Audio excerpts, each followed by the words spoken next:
2025-yil 19-iyundagi eng so'nggi yangiliklar. 11-iyun kuni Hallov qo'shig'i chiqdi. 18-iyun kuni esa yangi yaponcha albom taqdim qilindi. Bu albom ko'plab davlatlarda birinchi o'ringa chiqdi.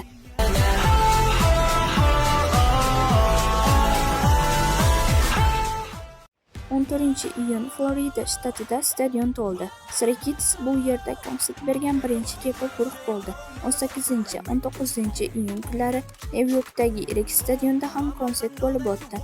17-iyun kuni esa mashhur Empire State binosi Stray Kids sharafiga yoritildi.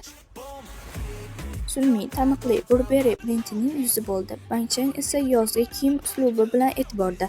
Hunjin esa zamonaviy quloqchinlar bilan chiqish qildi. Va albatta sizlar bilan Kira bo'ldi. Men bilan qoling. Xayr, ko'rishguncha.